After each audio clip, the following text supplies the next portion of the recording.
Hello tout le monde, j'espère que vous allez bien. Aujourd'hui, on se retrouve dans une vidéo sur les Paphiopédilum.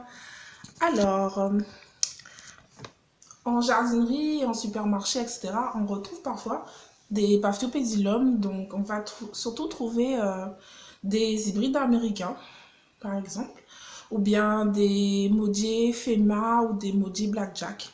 Les Modier, ils sont bien parce qu'ils ont des feuillages tesselés comme ça, vert ou carrément pourpre pour le Blackjack. Et donc ça fait une orchidée qui est aussi très intéressante pour son feuillage. Mais les trois que je viens de vous dire là, qui sont très populaires en jardinerie, font qu'une seule fleur. C'est-à-dire qu'une pousse va faire une seule fleur à la fois. Et maintenant, ils commencent à de plus en plus proposer aussi des Paphiopédilum qui vont faire plusieurs pousses à la fois. C'est-à-dire chaque année, ils vont émettre plusieurs pousses. Et tous ces pousses, toutes ces nouvelles pousses vont fleurir à la fois, ce qui fait qu'au lieu d'avoir une seule fleur, vous allez avoir deux, trois, parfois même quatre fleurs.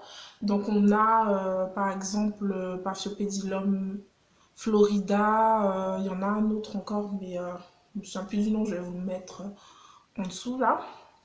Par exemple, ça, vous trouvez ça facilement aussi en jardinerie. Mais bon, une pousse, ça prend quand même entre 7 et 9 mois pour arriver à maturité. Et entre-temps, vous n'aurez pas de floraison. Voilà. Donc, ils ont aussi développé donc, des hybrides qu'on appelle multiflora, qui, sur une ample florale, il n'y aura qu'une seule fleur à la fois. Mais la même ample florale va vous produire une deuxième fleur juste après la première. Quand la première a fané, il y en a une qui vient derrière. Quand celle-ci a fané, il y en a une autre qui vient derrière tout de suite, sans attendre. C'est vraiment le temps que la fleur se développe. Et bah, du coup, vous allez être quasiment en permanence avec une fleur pendant 2-3 ans, même plus longtemps que ça pour ce genre de Paphiopédilum là. Donc, le plus populaire, c'est le Paphiopédilum Pinocchio, avec son sabot tout rose comme ça, qui est très beau. Et vous allez aussi avoir le Avalon Mist aussi, qui est aussi un multiflora. Voilà. Donc, je vous ai présenté un petit peu les hybrides qu'on trouve facilement en jardinerie. Sinon, sur les sites spécialisés ou chez les pépiniéristes spécialisés dans les orchidées, vous allez trouver d'autres sortes de Paphiopédilum encore plus spectaculaires, encore plus beaux, mais voilà, des botaniques ou des hybrides primaires, des avec des longues moustaches, etc. Il y a des très très très beaux Paphiopédilum. Et là, je vous parle seulement de ce qu'on peut trouver en jardinerie. Voilà. Donc, au niveau de la chaleur, ben, je recommande beaucoup le Paphiopédilum pour les débutants et je vais vous dire tout au long de la vidéo pourquoi il est plutôt facile pour les débutants. Déjà, au niveau de la chaleur, les températures de maison, d'intérieur, d'appartement, etc., ça lui convient très bien la culture en intérieur. Euh, Maintenant, si en été il fait un peu, enfin même carrément plus chaud, elle résiste très bien à la chaleur, comme elle peut aussi résister à une légère baisse de température aussi. Donc bien entendu, quand il fait plus chaud en été, on va rapprocher les arrosages, hein.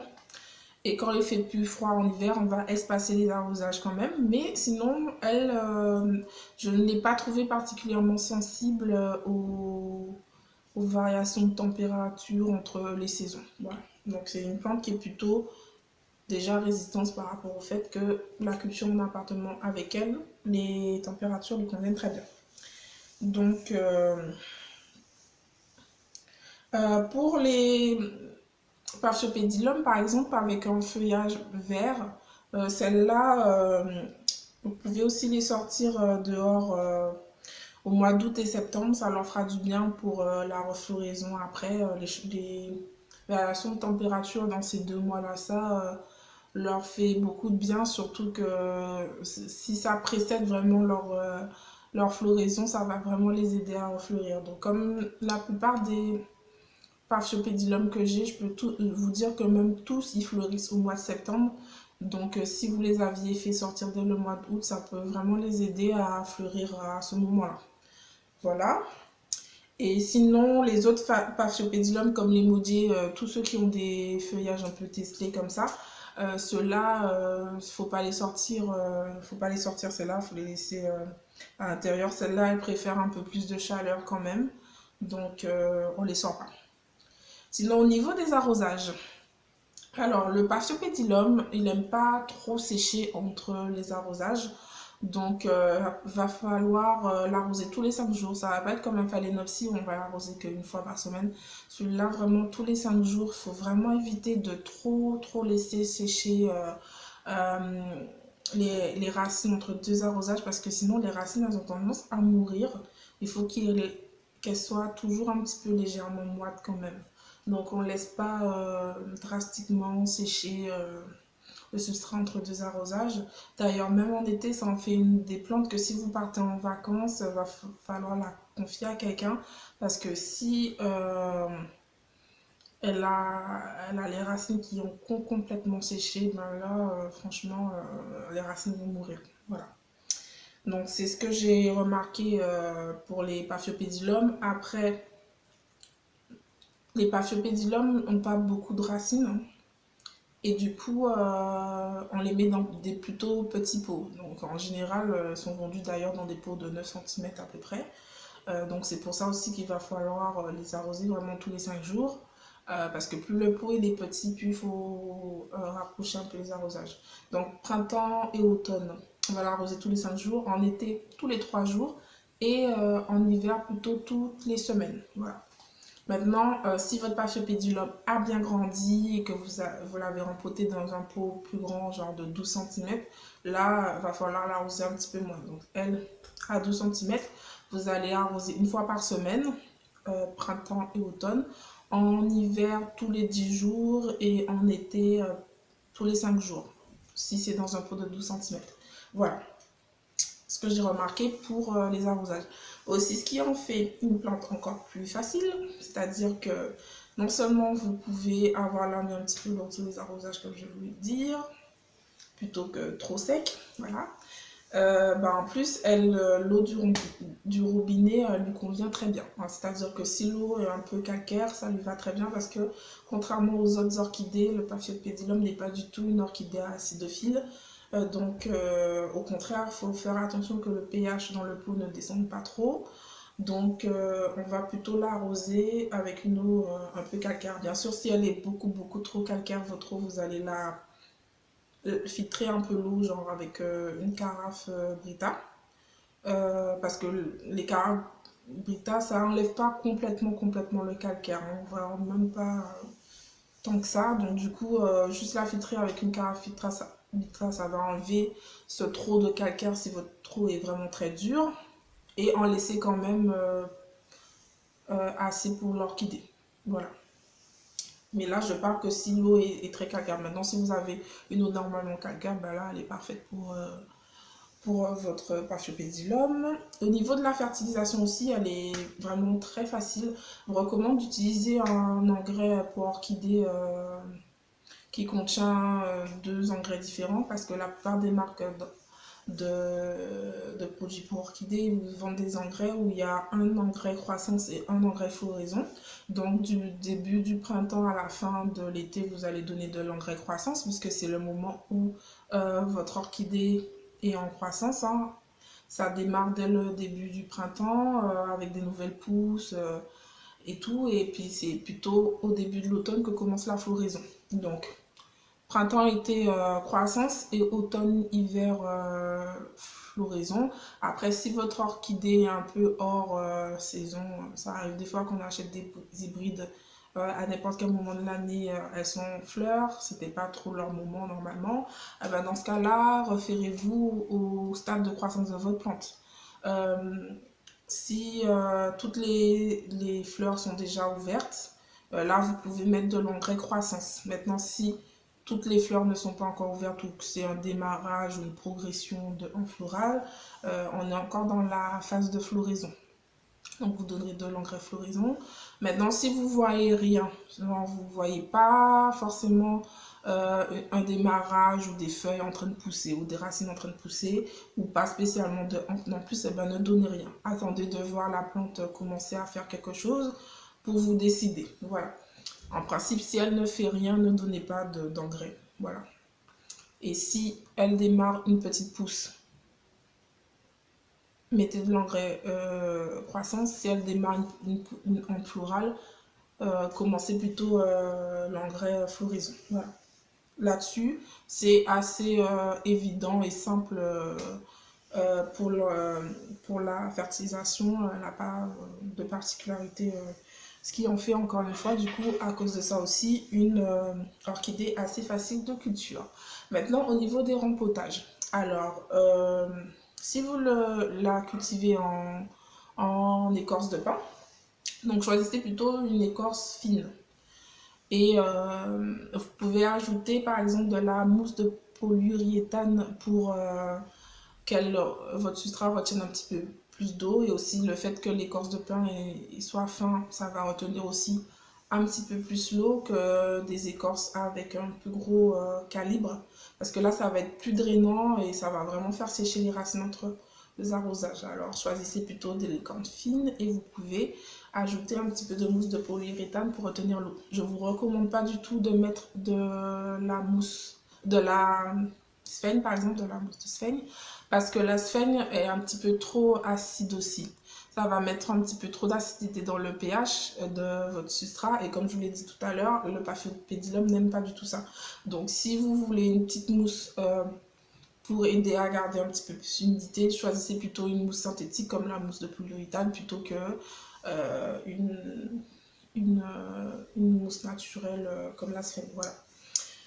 Et toujours parce que déjà l'écorce de pin aussi va finir aussi par se dégrader, et tout au long de sa dégradation, elle va produire aussi un déchet acide qui va donc rendre le substrat acide. Donc pour éviter ça, le Paphiopedilum, on le rempote tous les ans. Tous les ans au printemps, on rempote le Paphiopedilum pour changer son substrat. Heureusement, comme le Paphiopedilum n'a pas beaucoup de racines dans son pot, en principe, c'est plutôt facile de rempoter. En plus, il n'y a que 2-3 racines. Donc, du coup, vous abîmez rien. Le rempotage ne va pas trop la choquer. Comme ça. Et donc, vraiment, il faut renouveler le substrat chaque année pour le Paphiopedilum pour ne pas que ces racines soient abîmées. Autre chose, tout à l'heure, quand je parlais des engrais aussi, j'ai oublié de vous dire de ne pas surdoser l'engrais. Parce que quand vous surdosez l'engrais, ça fait trop de sel au niveau des racines qui peuvent aussi brûler les racines. Donc voilà, c'est pour les orchidées, on fait toujours attention à leurs racines qui sont assez sensibles, voilà, qui pourrissent pour x, y raison assez facilement. Donc faut faire attention. Donc, et en plus, une fois que vous avez réussi à avoir des bonnes racines dans le pot, en général, la plante va très bien. Si elle a des bonnes racines, après, elle pousse très bien, elle fleurit très bien. Donc, c'est pour ça qu'il faut faire attention aux petites choses là, comme ça, pour ne pas abîmer vos racines. Voilà. Donc, on a dit ce qu'il fallait au niveau des rempotages. Et voilà. Maintenant, moi, je vais vous donner un petit conseil que j'ai découvert à force de cultiver les orchidées. Déjà, l'hydroculture, c'est génial pour les Paphiopedilum. J'ai commencé l'hydroculture au printemps dernier. Et ça a été vraiment super. C'est-à-dire qu'elle a beaucoup plus de racines qu'avant, mon orchidée. Et du coup, la plante a grave bien poussé. L'hydroculture lui a beaucoup fait du bien. Donc, je vais rapprocher la plante pour vous montrer un peu tout ça. Donc, comme vous pouvez le voir ici, j'ai des racines qu'on peut quand même apercevoir à travers le pot. Et à l'intérieur, j'ai enlevé les billes d'argile qui étaient au-dessus pour que vous puissiez voir comment il y a beaucoup de nouvelles racines qui sont en train de pousser. Alors, j'ai enlevé les... Donc là, on a une que vous voyez qui pointe bien pour aller vers l'intérieur. Et même de l'autre côté aussi, J'en ai d'autres encore qui vont, je vais enlever les billes. Donc là, vous voyez, là, j'en ai une grosse là qui est en train de commencer à pointer le bout de son nez. Alors, pour l'hydroculture, ça va être trop long à expliquer dans une vidéo là. Donc, je vais vous mettre le lien de la documentation que j'avais lu avant de me décider de me lancer dans l'hydroculture. Sinon, je vous ferai aussi une vidéo là-dessus. Tout ce que je peux vous dire pour ceux qui connaissent déjà un peu l'hydroculture, c'est que pour le Paphiopedilum, vous allez sélectionner, vous allez faire tremper vos billes d'argile dans un seau. Et les billes d'argile qui tombent tout au fond, c'est celles-là qu'il faut choisir. Celles qui flottent, les sélectionnez pas en tout cas pour le Paphiopedilum. Mais celles qui tombent tout au fond, celles-là vous les prenez. Et même celles qui sont au fond de votre seau, là vous allez encore faire un autre tri. Cette fois-ci, vous allez choisir que les billes d'argile qui sont de tout petit calibre, les plus petites billes, vous les gardez. Ou en tout cas, éliminez les grosses, comme ça il vous reste que les moyennes, la petite. Voilà, comme ça. Vous faites le tri comme ça et aussi vous éliminez toutes les billes qui sont cassées ou déformées. Vous gardez que les jolies. Donc voilà, déjà il faut ça comme billes d'argile. Et ensuite, pour le Paphiopedilum, comme il va aimer les zones humides du pot, ben avant de rempoter, vous mettez déjà les billes d'argile dans le pot, vous remplissez votre pot de billes d'argile. Ensuite, vous allez observer votre pot. Il va y avoir une partie où, parce que l'eau remonte par capillarimétrie, il va y avoir la partie qui est complètement immergée dans l'eau et la partie juste au-dessus va être plus humide que la partie qui est tout en haut, qui va être complètement sec. Donc, du coup, vous enlevez toute la partie sec et ça vous fait le repère de là où les billes d'argile restent humides. Voilà. Donc là, vous allez donc repérer sur votre pot là où les billes d'argile restent bien humides. Et c'est à ce niveau-là qu'il faudra couper votre pot parce que moi, par exemple, j'utilise des bouteilles en plastique. Ça, c'est une ancienne bouteille de Coca. Donc, vous allez couper la bouteille juste là où les billes d'argile étaient humides. Et donc là, vous enlevez les billes d'argile, vous mettez votre plante, vous remplissez votre pot de billes d'argile et voilà, là c'est parfait. Vous avez les billes d'argile de petit calibre, donc qui retiennent plus l'eau que les autres billes d'argile. Et elles restent dans un milieu en fait qui est moite. Et c'est justement ce que le Paphiopedilum aime bien. Et en plus, l'hydroculture, ce qui est génial avec ça, c'est qu'il y a moins de travail à faire au niveau des arrosages. C'est juste la soucoupe qui est en bas, de toujours la remplir d'eau et de mettre très peu d'engrais. Et en plus, on ne met pas beaucoup d'eau en arrosant, donc ça vous fait économiser votre eau filtrée, vos caches filtrantes, etc. Vous allez utiliser comme ça moins d'eau, moins de fertilisant et en plus voilà, la plante a toujours le niveau d'eau qu'il lui faut. Dès que l'eau va se finir, vous remplissez et en plus vous allez arroser moins souvent puisque l'eau va rester quand même un certain temps dans la soucoupe avant de se vider. Donc voilà. Et ça va faire des belles racines à votre orchidée, elle va mieux pousser, elle va mieux fleurir, tout ça, voilà.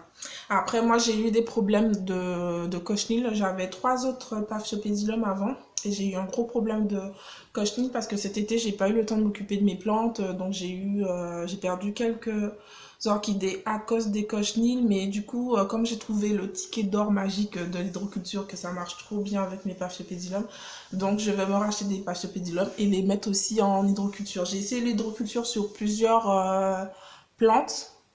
Et comme je vais vous faire de toute façon des fiches de culture sur chaque espèce que j'ai, au fur et à mesure, je vous dirai lesquelles c'était bon, en tout cas pour moi, l'hydroculture et lesquelles ça n'a pas marché, ça on le verra au fil des vidéos. Mais si vous n'avez pas envie de faire d'hydroculture, ben, l'écorce de pin, un peu de mousse de polyuréthane aussi, ça marche aussi bien avec les orchidées. Juste à penser de ne pas laisser trop sécher les racines de votre orchidée. Et puis voilà, Ben, si vous voulez que je parle de certaines plantes en particulier, en priorité, je vais plutôt écouter vos suggestions en commentaire. Donc, dis-moi par où vous préférez que je commence dans mes fiches de culture. Et sinon, ben, si vous voyez aussi des choses que j'aurais pu ajouter sur le Paphiopédilum que j'ai oublié de dire, n'hésitez pas à partager ça avec moi en commentaire. Je serais ravie d'en apprendre plus grâce à vous aussi. Et n'oubliez pas de vous abonner, d'activer la cloche de notification pour ne manquer aucune de mes vidéos. Vous pouvez me suivre aussi sur Instagram. Là-bas, je poste aussi beaucoup de photos de mes orchidées, de mes floraisons, etc. Voilà, c'est avec plaisir que je peux vous retrouver là-bas aussi. Ben, passez une bonne semaine et à bientôt. Bye bye.